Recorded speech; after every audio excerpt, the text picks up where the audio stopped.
نحمده ونصلي على رسوله الكريم أما بعد فأعوذ بالله من الشيطان الرجيم بسم الله الرحمن الرحيم قل لا أسألكم عليه أجرا إلا المودة في القربى آمنت بالله صدق الله العظيم وصدق رسوله النبي الكريم الأمين ونحن على ذلك لمن الشاهدين والشاكرين والحمد لله رب العالمين. قال الله تبارك وتعالى في شان حبيبه مخبرا وآمرا إن الله وملائكته يصلون على النبي يا أيها الذين آمنوا صلوا عليه وسلموا تسليما. تمامی حضرات مجھے بات پڑھ لیں. اللهم صل على سيدنا ومولانا محمد معدن الجود والكرم وآله وبارك وسلم. الصلاة والسلام عليك يا سيدي يا رسول الله. الصلاة والسلام عليك يا سيدي يا حبيب الله. الصلاة والسلام عليك يا سيدي يا إمام الأنبياء والمرسلين. الصلاة والسلام عليك يا سيدي يا محبوب رب العالمين. الصلاة والسلام عليك يا سيدي يا رحمة للعالمين. الصلاة والسلام عليك يا سيدي يا شفيع المذنبين. اے کربلا کی خاک تو اس احسان کو نہ بھول. اے کربلا کی خاک تو اس احسان کو نہ بھول. تڑپی ہے تجھ پہ لاش جگر گوشہ بطول. مظلوم کے لہو سے تیری پیاس بجھ گئی. مظلوم کے لہو سے تیری پیاس بجھ گئی. سیراب کر گیا تجھے خون رگے رسول. چڑھ جائے کٹ کے سر تیرا نیزے کی نوک پر. چڑھ جائے کٹ کے سر تیرا نیزے کی نوک پر. لیکن یزیدیوں کی عطایت نہ کر قبول. کیا صرف مسلمان کے پیارے ہیں حسین؟ کیا صرف مسلمان کے پیارے ہیں حسین؟ چرخ نوئے بشر کے تارے ہیں حسین. دنیا کو بیدار تو ہو لینے دو. دنیا کو بیدار تو ہو لینے دو. ہر قوم پکارے گی کہ ہمارے ہیں حسین. قادری کر قادری رکھ قادریوں میں اٹھا. قدر عبد القادر قدرت نما کے واسطے. قادری کر قادری رکھ قادری میں اٹھا. قدر عبد القادر قدرت نما کے واسطے. یا الہی سر در احمد پہ ہو وقتی اجل. مرشدی سردار احمد باردا کے واسطے. زینت صدق و صفا سے کر مجھے آراستہ. زینت صدق و صفا سے کر مجھے آراستہ. مرشدی صادق محمد باصفا کے واسطے. میرے نہایتی واجب احترام قابل صد احترام خطیب پاکستان مقرر شیر بیان حضرت علامہ حافظ محمد عمران قادری دامت برطانہ قدسیہ. بانی محفل جناب شیخ محمد شہباز صاحب سیفی محمدی. ان کے برادران خلیفہ محمد عمران قادری صاحب, رانا حفیظ صاحب, دیگر حاضرین و سامعین, ناظرین و اکرام. بندہ نچید نے آپ حضرات کے سامنے وحی ربانی کتاب لاسانی قرآن مجید فرقان حمید قرآن رشید میں سے ایک آیت مقدسہ پڑھنے کا شرف حاصل کیا ہے, جس میں ارشاد ربانی اور ارشاد قرآنی ہے. قل لا اسألکم علیہ اجرا الا المودۃ فی القربى. اللہ تبارک و تعالیٰ فرماتا ہے میرے محبوب آپ فرما دیجئے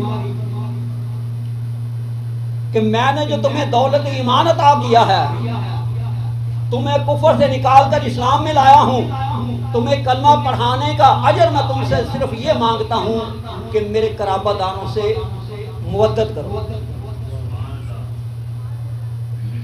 اب یہاں میں ایک نقطہ عرض کرنا چاہتا ہوں، حضرت آدم علیہ السلام سے لے کر حضرت عیسیٰ روح اللہ علیہ السلام تک ہر نبی نے اپنی اپنی قوم کو تبلیغ فرمائی، توحید کی، اپنی رسالت کی تبلیغ فرمائی، لیکن اجر نہیں مانگا، اجر نہیں مانگا۔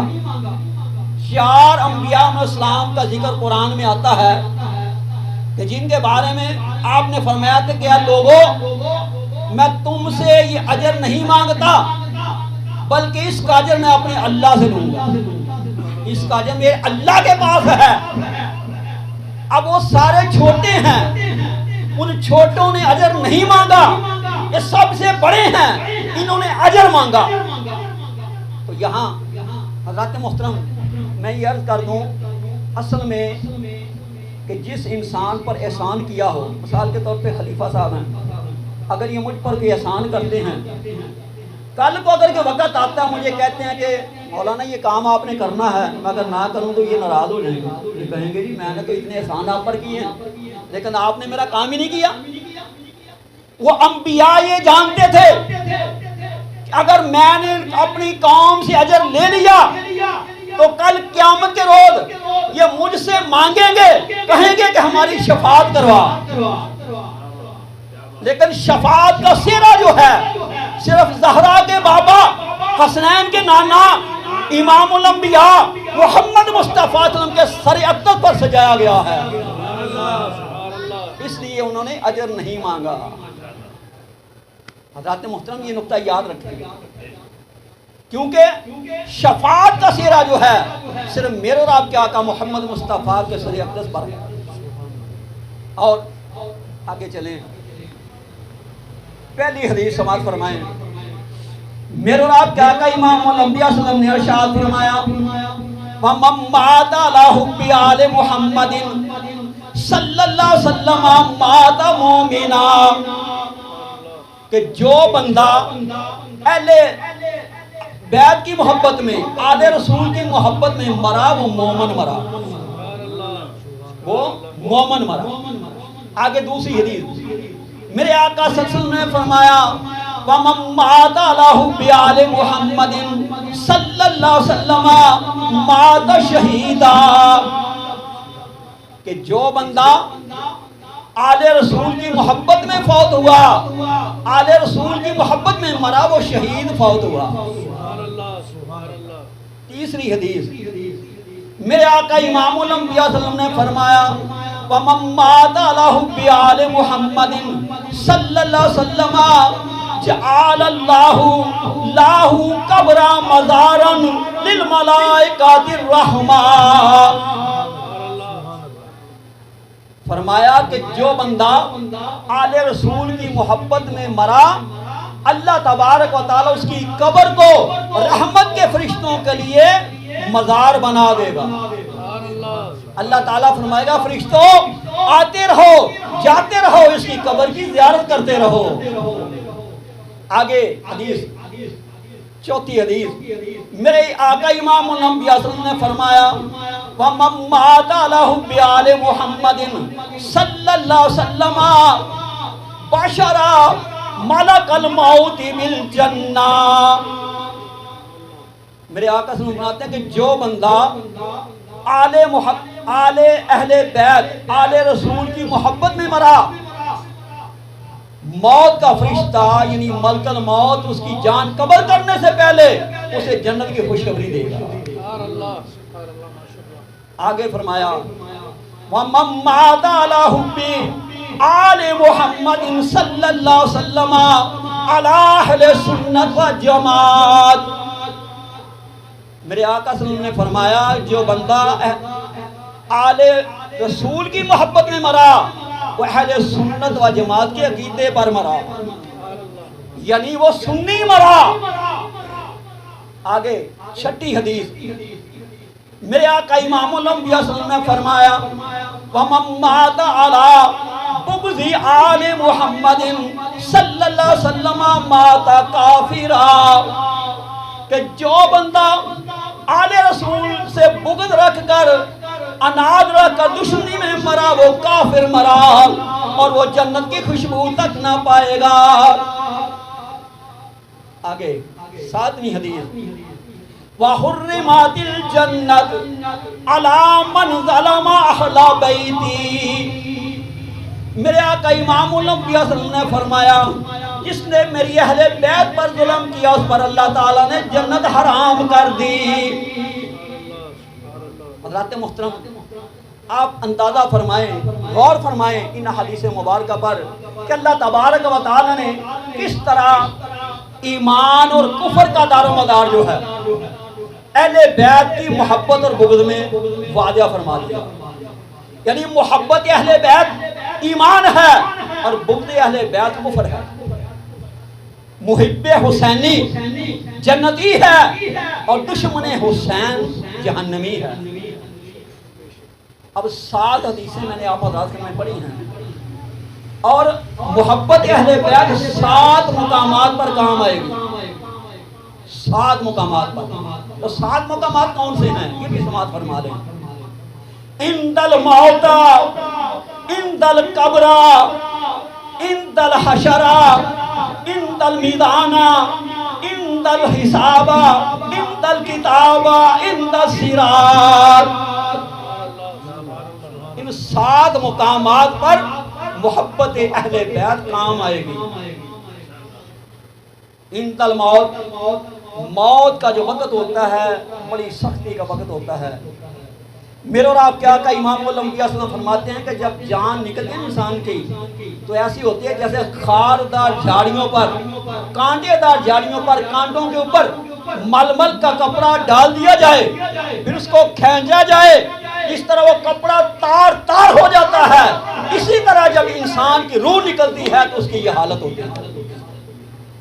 تو جو محب اہل بیت ہوگا ملک الموت جب جان قبض کرنے کے لیے آئے گا، جب روح قبض کرنے کے لیے آئے گا، محبت اہل بیت آ جائے گی اور کہے گی کہ یہ ہمارا محب ہے، اس کی جان آرام سے قبض کرنا۔ تو اس کی روح جو ہے بڑی آسانی سے اسرائیل قبض کرے گا۔ پھر عند القبر، جب یہ بندہ محب اہل بیت جب قبر میں جائے گا تو اس کے چہرے پہ لکھا ہوگا حسینی۔ قبر کے اندر جب نکیرین آئیں گے اسے اٹھائیں گے کہ آنکھیں کھول، آنکھیں کھول، تو حسینی ہے، اپنے سرہانے کی طرف دیکھ، یہ جنت ہے، اپنے پاؤں کی طرف دیکھ، جنت ہے۔ یعنی کہ اس محب اہل بیت کے محب کی سرہانے کی طرف بھی، پاؤں کی طرف بھی جنت کی 2 کھڑکیاں کھلی ہوئی ہوں گی اور اسے جنت نظر آ رہی ہوگی۔ یہ ہے محبت رسول کا فائدہ۔ اسی طرح جب میدان عمل پر عمل تولے جا رہے ہوں گے محبت آل رسول آئے گی، اگر عمل کم ہوں گے عمل بڑھا دے گی۔ اسی طرح حساب کے وقت، اسی طرح کتاب کے وقت، اسی طرح پل صراط کے وقت جب پل صراط عبور کر رہا ہوگا تو محبت اہل بیت آئے گی اور آسانی کے ساتھ اس کو پل صراط جو ہے عبور کرا دے گی۔ حضرات محترم، اب سوال یہاں پیدا ہوتا ہے کہ اہل بیت کون ہے؟ مسلم شریف، ترمذی شریف، مشکات شریف، تینوں حدیثوں کے اندر یہ روایت موجود ہے۔ 2 روایتیں ہیں، ایک حضرت سعد بن ابی وقاص رضی اللہ تعالیٰ عنہ سے اور ایک ام المومنین تمام مومنوں کی ماں حضرت سیدہ عائشہ صدیقہ رضی اللہ تعالیٰ عنہ سے یہ روایت ہے۔ آپ فرماتی ہیں کہ حضور سید عالم صلی اللہ علیہ وسلم آپ باہر نکلے اس حالت میں آپ کے اوپر کمبل تھا، امام حسن آئے، آپ نے کمبل میں داخل فرما لیا۔ امام حسن آ گئے، کمبل میں داخل فرما لیا۔ سیدہ النساء خاتون جنت فاطمہ الزہرا سلام اللہ علیہا آپ تشریف لائیں، میرے آقا امام الانبیاء صلی اللہ علیہ وسلم نے کمبل میں داخل فرما لیا۔ حضرت مولا کائنات مولا علی شیر خدا کرم اللہ تعالی وجہہ الکریم تشریف لائے، میرے آقا صلی اللہ علیہ وسلم نے اپنے کمبل میں داخل فرما لیا اور پھر فرمان کی یا اللہ، اور یہ میری اہل بیت ہے، یا اللہ یہ میری اہل بیت ہے، یا اللہ میں ان سے محبت کرتا ہوں، تو بھی ان سے محبت فرما، جو ان سے محبت کرے تو ان سے بھی محبت فرما۔ اور میرے آقا صلی اللہ علیہ وسلم نے یہاں یہ آیت مبارکہ پڑھی، انما یرید اللہ لیذھب عنکم الرجس اہل البیت ویطہرکم تطہیرا۔ یا اللہ یہ میری اہل بیت ہے، ان کو ہر قسم کی نجاست سے پاک اور صاف کر دیں۔ حضرات محترم، یہ آیت مبارکہ اس خاندان نبوت پر نازل ہوئی، اور یہاں میں عرض کر دوں سیدہ النساء خاتون جنت فاطمہ الزہرا سلام اللہ علیہ آپ کا ایک لقب ہے بطول۔ اب بطول کا معنی کیا ہے؟ بطول کا معنی کیا ہے؟ بطول کا معنی یہ ہے جو کبھی بھی زندگی کے اندر نیس نہ ہوئی ہو، جو پلید نہ ہو، وہ بطول ہے۔ کائنات کے اندر تین بطولیں ہیں، کائنات کے اندر تین بطولیں ہیں، قرآن پاک میں تین بطولوں کا ذکر آیا ہے۔ ایک پہلی بطول ہے جنت کی حور، دوسری بطول ہے حضرت عیسیٰ علیہ السلام کی والدہ ماجدہ حضرت مریم سلام اللہ علیہا، اور تیسری بطول ہے سیدہ النساء حضرت سیدہ فاطمہ الزہرا سلام اللہ علیہا۔ اب یہاں میں نکتہ عرض کرنا چاہتا ہوں کہ عورت پلید کب ہوتی ہے؟ عورت پلید اس وقت ہوتی ہے جب اپنے خامد کے بستر پہ جاتی ہے۔ اب حور کا تو خامد نہیں ہے، اس کا شوہر نہیں ہے۔ حضرت مریم سلام اللہ علیہ کا بھی شوہر نہیں ہے، وہ تو مانا بطولیں ہوں گی کیونکہ ان کے شوہر نہیں ہے، وہ پلید نہیں ہوئی، نجس نہیں ہوئی، ناپاک نہیں ہوئی، ان کے خامد نہیں ہے، مانا کہ وہ بطولیں ہوں گی۔ لیکن قربان جاؤں مدینے کے سیدوں کی ماں حضرت سیدہ النساء فاطمہ الزہرا سلام اللہ علیہ کی ذات بابرکت پر کہ جو علی المرتضیٰ جیسا شوہر رکھ کر بھی بطول ہے، علی المرتضیٰ جیسا شوہر رکھ کر بھی بطول ہے۔ حضرت سیدہ النساء فاطمہ الزہرا سلام اللہ علیہ آپ حیض و نفاس سے پاک تھی، کبھی آپ کو حیض نہیں آیا، نفاس نہیں آیا۔ یہاں نکتہ عرض کر دوں، شریعت کا یہ مسئلہ ہے کہ جب کوئی عورت بچہ پیدا کرتی ہے تو 40 دن تک وہ نماز نہیں پڑھ سکتی، 40 دن تک نماز نہیں پڑھ سکتی۔ اگر ان 40 دنوں میں روزے آ جائیں روزہ نہیں رکھ سکتی، 40 دنوں میں قرآن نہیں پڑھ سکتی۔ لیکن قربان جاؤں سیدہ النساء فاطمہ الزہرا سلام اللہ علیہ کی ذات بابرکات پر 15 رمضان مبارک ہے، ظہر کی نماز پڑھ کر حضرت امام حسن رضی اللہ تعالیٰ عنہ کو جنم دیا ہے۔ حضرت حسن پیدا ہوئے ہیں اور عصر کے وقت سیدہ النساء حضرت خاتون جنت مصلی پر نماز پڑھ رہی ہیں۔ ظہر کی نماز پڑھنے کے بعد حضرت حسن پیدا ہوئے ہیں اور عصر کی نماز سیدہ النساء فاطمہ الزہرا مصلی پر کھڑی ہو کر نماز پڑھ رہی ہیں۔ حضرت ام سلیم رضی اللہ تعالیٰ عنہ بارگاہ مصطفیٰ میں حاضر ہوئیں، آ کر عرض کیا یا رسول اللہ صلی اللہ علیہ وسلم یہ شریعت کا مسئلہ ہے کہ جب عورت بچہ پیدا کرتی ہے 40 دن تک نماز نہیں پڑھ سکتی، لیکن آپ کی بیٹی ظہر کے بعد حسن پیدا ہوئے اور عصر کی نماز پڑھ رہی ہیں۔ میرے آقا امام الانبیاء صلی اللہ علیہ وسلم نے فرمایا ام سلیم میری بیٹی کوئی عام عورت ہے؟ میری بیٹی بطول ہے، میری بیٹی بطول ہے۔ عصر کی نماز پڑھ کے امام حسن کو گود میں لیا، مصلے پر بیٹھی ہیں۔ جن کے پیدا ہوتے ہی مصلوں پر ہوں ان کی کیا شان ہو، پیدا ہوتے ہی مصلے پر۔ یہ ہے حضرت سیدہ النساء خاتون جنت سیدہ فاطمہ الزہرا سلام اللہ علیہا۔ حضرت محترم، ایک منزل آپ حضرات سامنے عرض کر کے میں ختم کرتا ہوں۔ مکہ سے لے کر کربلا تک 15 منزلیں ہیں۔ کتنی منزلیں ہیں؟ 15۔ اور کربلا سے لے کر دمشق تک 19 منزلیں ہیں۔ شاید آپ نے یہ نہ سنا ہو، 19 منزلیں کربلا سے لے کر دمشق تک یہ ٹوٹل 34 منزلیں بنتی ہیں۔ جن منزلوں پر 15 منزلوں پر میرے آقا حسین امام علی مقام رضی اللہ تعالیٰ عنہ نے بما سر اور جسم سفر کیا۔ آپ نے 15 منزلوں پر توجہ فرمائیں، 15 منزلوں پر سر بما جسم سفر کیا اور 19 منزلوں پر صرف سر حسین نے سفر کیا۔ 19 منزلوں کا سفر سر حسین نے کیا ہے۔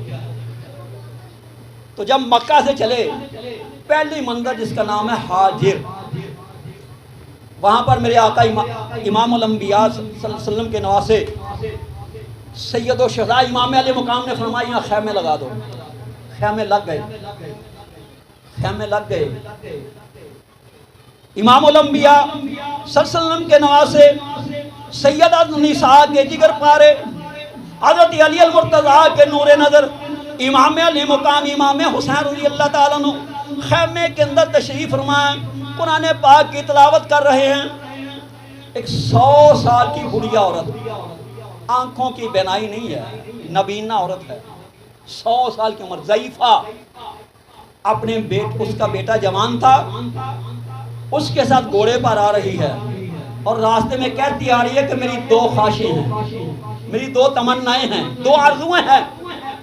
بیٹے نے پوچھا مانگو کیا؟ کہا ایک تو مجھے حج کروا، پہلے حج کروا اور پھر مجھے مدینے لے کے جانا تاکہ میں اپنے مرشد کی قدم بوسی، حسین کے قدموں کی قدم بوسی کر دوں۔ اپنے مرشد حسین کے قدموں کو چومنا ہے، یہ میری 2 خواہشیں ہیں۔ گھوڑے کو تیز چلا، جلد چلا، جلد چلا۔ وہ تیز چلاتا ہوا آ رہا ہے۔ جب حاجر کے قریب آیا تو عورت کہنے لگی کہ بیٹا اپنے گھوڑے کو ذرا آہستہ کر۔ جب خیموں کے قریب آئی کہنے لگی کہ گھوڑا روک دے، گھوڑے کو کھڑا کر۔ بیٹا عرض کرتا ہے اماں پہلے تو کہہ رہی تھی کہ گھوڑے کو تیز چلا، اب کہہ رہی گھوڑے کو روک دے۔ فرمایا بیٹا یہاں گھوڑے کو روک دے، مجھے یہاں محمد مصطفیٰ کی خوشبو آ رہی ہے۔ آنکھوں سے نبینا ہے، 100 سال کی عمر ہے اور فرما رہی ہیں کہ بیٹا مجھے یہاں محمد مصطفیٰ کی خوشبو آ رہی ہے۔ گھوڑے کو بٹھایا گیا، اماں کو اتارا گیا۔ ماں نے فرمایا بیٹا دیکھ اس خیمے میں کون ہے۔ اندر خیمے کے اندر امام علی مقام امام حسین رضی اللہ تعالیٰ عنہ تلاوت قرآن پاک کر رہے ہیں۔ باہر شبیہ علی المرتضیٰ حضرت عباس علمدار رضی اللہ تعالیٰ عنہ تلوار لے کر خیمے کے دروازے پر پہرا دے رہے ہیں۔ جب وہ نوجوان قریب آیا حضرت عباس رضی اللہ تعالیٰ عنہ روک لیا، فرمایا ٹھہر، کدھر جا رہا ہے؟ کون ہے تو؟ کہاں سے آیا ہے؟ کہنے لگا سرکار مجھے بتاؤ خیمے میں کون ہے؟ انہوں نے کہا اچھا ٹھہر ذرا، یہاں کھڑا ہو میں وضو کر لوں۔ حضرت عباس علمدار نے وضو فرمایا، وضو کرنے کے بعد فرمایا کہ اس خیمے کے اندر نواسہ رسول آقا حسین رضی اللہ تعالیٰ تشریف فرما ہے، جن کا نام عباس وضو کر کے لیتا ہے۔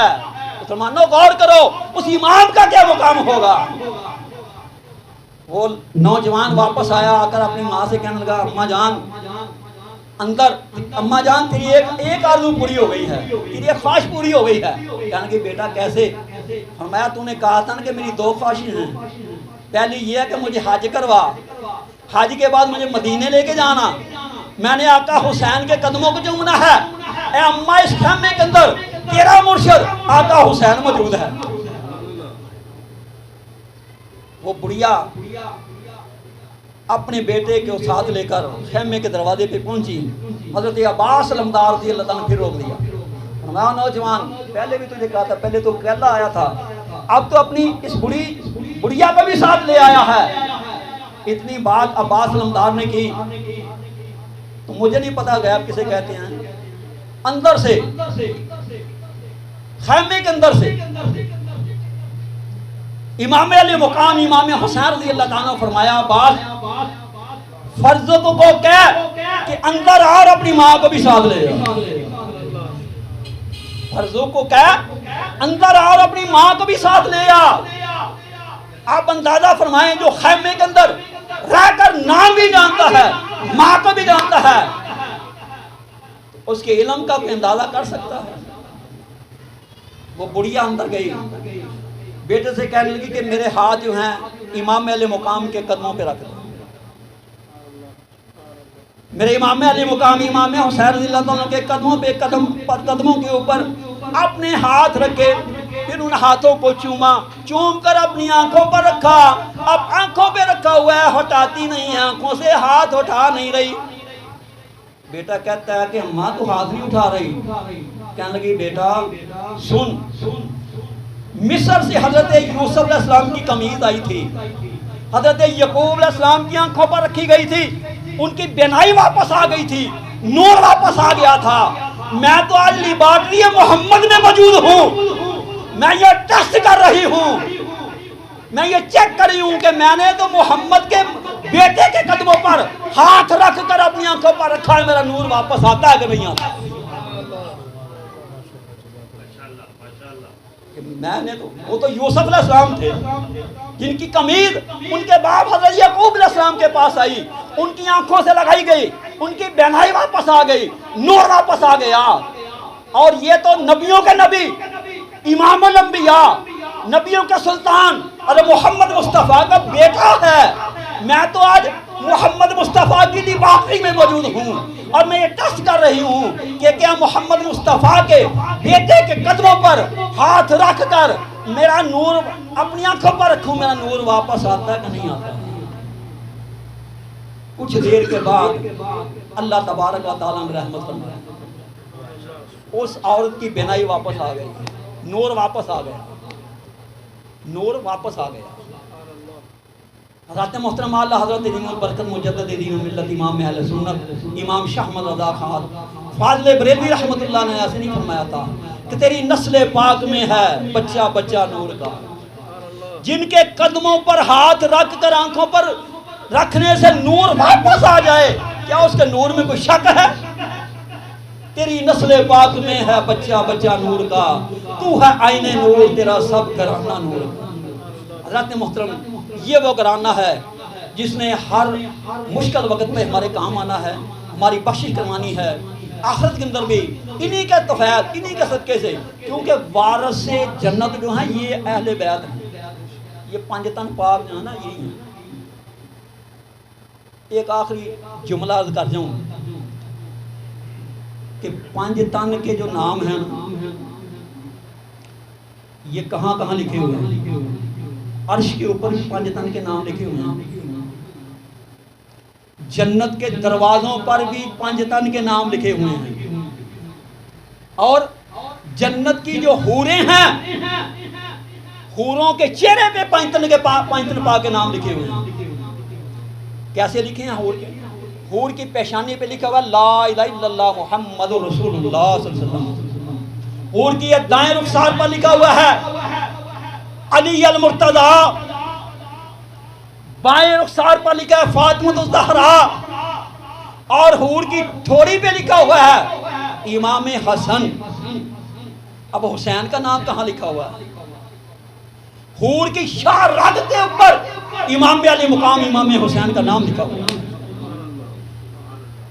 اللہ حضرت نے فرمایا تھا نا آج لے ان کی پناہ، آج مدد مانگ ان سے، یہی پانچ تن ہیں جن کے بارے میں فرمایا تھا آج لے ان کی پناہ، آج مدد مانگ ان سے، کل نہ مانیں گے قیامت میں اگر مان گیا۔